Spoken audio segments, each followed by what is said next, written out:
जय श्री राम दोस्तों। आज के व्लॉग में हम करेंगे श्री राम की नगरी अयोध्या के दर्शन।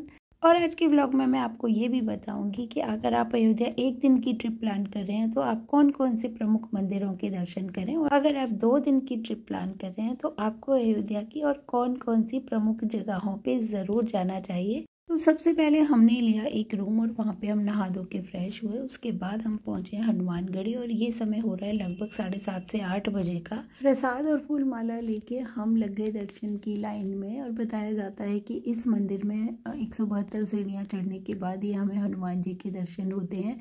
और यहाँ पे हनुमान जी का बाल रूप माता अंजनी की गोदी में है। संयोग से आज है दिन मंगलवार का, तो वहाँ अच्छी खासी भीड़ भी देखने को मिली।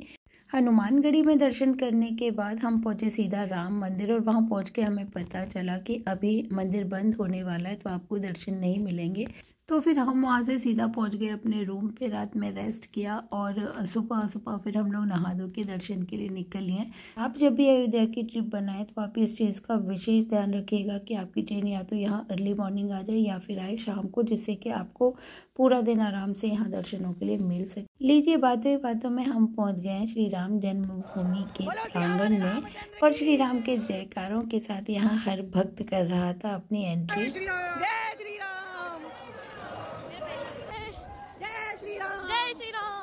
यहाँ कदम रखते ही मुझे लगा जितनी ज़्यादा श्री राम के दर्शनों के लिए मैं और मेरा परिवार उत्साहित था, उतना ही हर भक्त उत्साहित है। तो ये था हमारा पहला चेक पोस्ट। यहाँ पे हमारे सामान वगैरह की चेकिंग हुई, और फिर थोड़ा सा और अंदर चलने पर हमें करने थे अपने सामान, मोबाइल फ़ोन, कैमरा, जो कुछ भी थे वो सब यहाँ सुरक्षित लॉकर हैं, यहाँ पे जमा कर लिए जाते हैं। और हमारे कीमती सामान सब कुछ यहाँ पे एकदम सेफ रहते हैं। तो फ़ोन वगैरह सब हमने यहाँ पे जमा करा दिया। इसके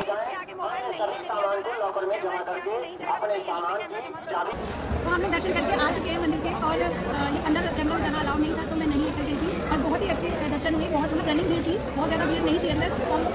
तो आए हैं अभी।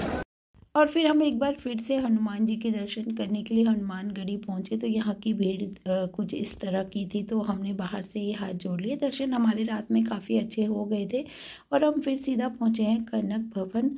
कहा जाता है जब सीता माँ विवाह करके अयोध्या आई तो माँ कैकेयी ने सोने का बना हुआ ये महल सीता माँ को मुंह दिखाई में दिया था, और ये महल सीता माँ और श्री राम का निजी महल था। तो यहाँ वो काफ़ी समय साथ में बिताते थे। और आज भी यहाँ पर श्री राम और सीता माँ की मूर्ति है जिसकी पूजा होती है। और कनक भवन की जो ये इमारत है, जो ये महल है, बहुत ही ज़्यादा भव्य और बहुत ही ज़्यादा सुंदर है। यहाँ पहुँचते ही हमें दिखा गुजरात के एक ग्रुप का बहुत ही सुंदर गरबा, जिसको हमने भी कैमरे में कैद कर लिया था। बहुत ही ज़्यादा मस्ती में था ये ग्रुप। यहाँ मंदिरों में दर्शन का टाइम सुबह 6 से 12 और शाम को 4 बजे से रात के 10 बजे तक होता है। फिर यहाँ के दर्शन करके हम निकल गए आसपास की मार्केट को एक्सप्लोर करने के लिए। और यहाँ पे हमने देखा कि पीतल के सामान यहाँ पे बहुत ही सुंदर सुंदर और बहुत ही बढ़िया क्वालिटी में मिल रहे थे। फिर मार्केट घूमते घूमते हमें जाना था दशरथ महल, और दशरथ महल को हमने बाहर से देखा तो बहुत ही ज़्यादा प्यारा और बहुत ही ज़्यादा भव्य ये इमारत है।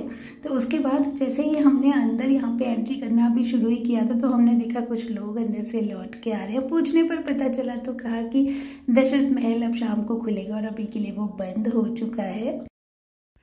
और शाम को हम पहुंचे हैं अयोध्या की कुछ और नई चीज़ें एक्सप्लोर करने के लिए। तो जी हम पहुंच गए हैं श्री राम की पैड़ी पर स्थित श्री नागेश्वर नाथ टेम्पल पर। और कहा जाता है कि श्री राम के छोटे पुत्र कुश के द्वारा ये मंदिर बनाया गया है।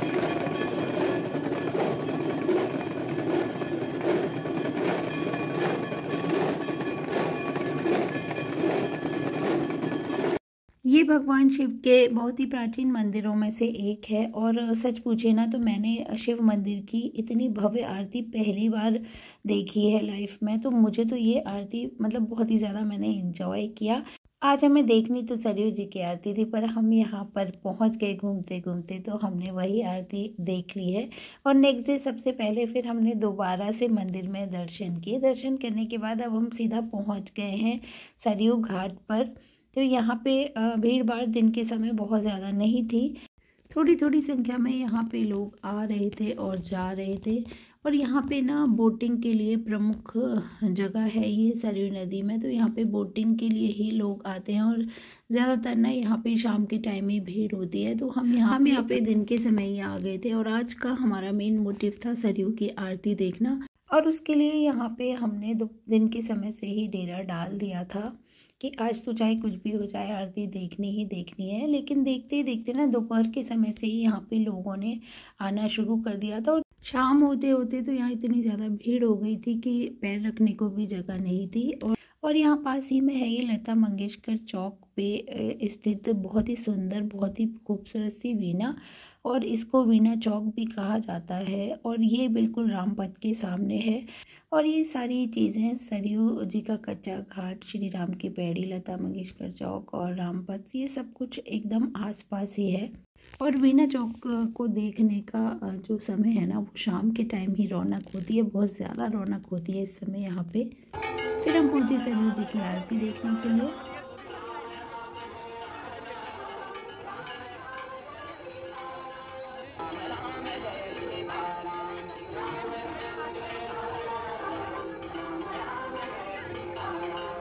फिर हम पहुंचे श्री राम की पैड़ी पर ये लेज़र लाइट शो देखने के लिए, जो कि शाम के टाइम 7 बजे के लगभग यानी आरती के बाद, और ये 15 मिनट का लेज़र लाइट शो होता है। और इसमें रामायण की जो प्राचीन समय की जो घटनाएं हैं, जो कुछ भी रामायण में हुआ था, तो वो सभी कुछ यहाँ पे थोड़ा थोड़ा करके डेली दिखाया जाता है। और गाइज, अगर आप लोग अयोध्या की ट्रिप प्लान कर रहे हैं ना, तो मेरी आपको पर्सनल एडवाइस है कि आप ये वाला शो अपनी प्लान में, अपनी ट्रिप में ज़रूर शामिल कीजिएगा। अभी हम सरयू घाट पर बैठे ही थे कि तभी हमारे पास कुछ छोटे छोटे से बच्चे आए जिनके हाथों में दिए लगे थे। तो वो बच्चे दिए बेच रहे थे, तो हमने उन बच्चों से ले लिए हैं थोड़े से दिए और उनको हमने सरयू नदी के जल में प्रवाहित किया। और रात के समय तो यहाँ पर इतना सुंदर दृश्य था, मानो हम किसी स्वर्ग नगरी में हो। फिर हमने करी यहाँ की स्पेशल सवारी।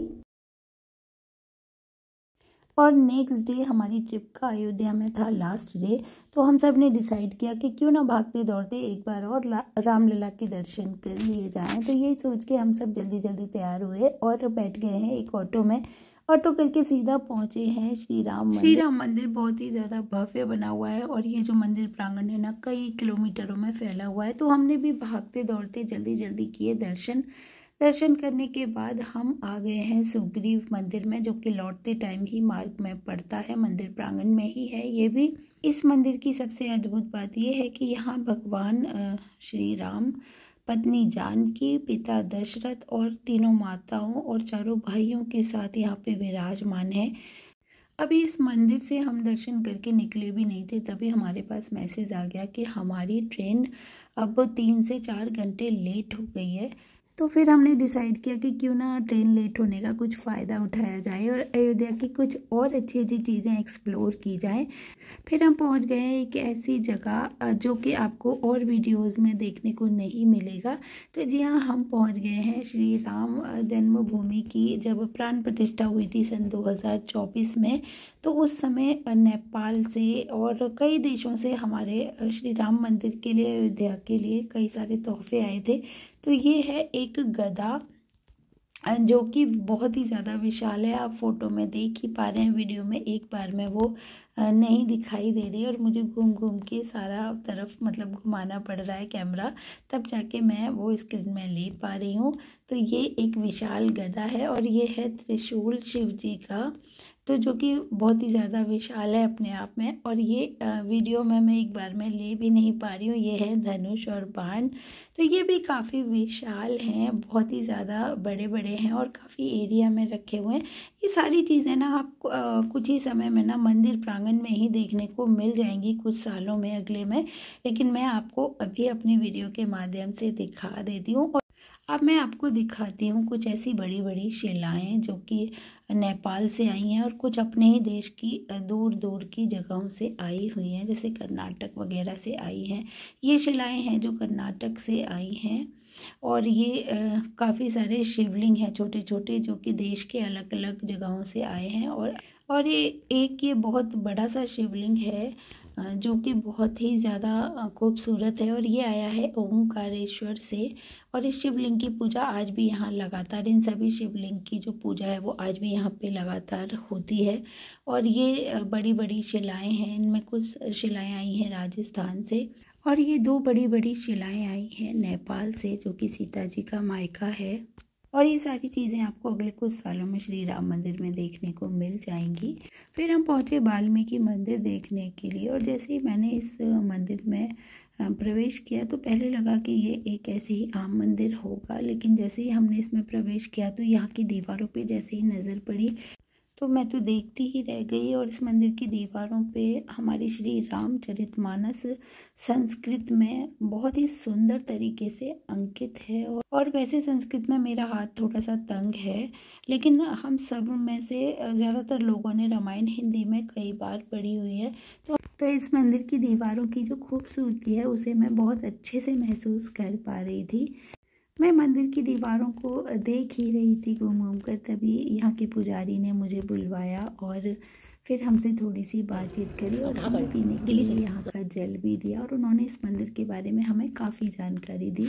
जैसे ही इस मंदिर के नाम से ही पता चलता है कि ये वाल्मीकि मंदिर है, और यहाँ पे वाल्मीकि जी की मूर्ति लव और कुश के साथ है। अच्छा, काफ़ी पुराना होगा।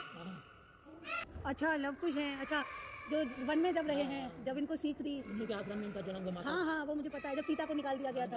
हाँ हाँ, भगवान जब निकाल दिए हाँ, तब इनके आश्रम में, हाँ, सीता माँ जब आश्रम में, हाँ, यहीं पे पुत्र हुए दोनों। इनका जन्म वहीं हुआ। इन्हीं को शिक्षा भी दी, इनसे ही शिक्षित। हाँ आशीर्वाद भी दीजिए। हाँ, जब इन्होंने रामायण, बच्चों को रामायण याद करा दी थी पूरी। रामायण गाते हैं ना। हाँ हाँ।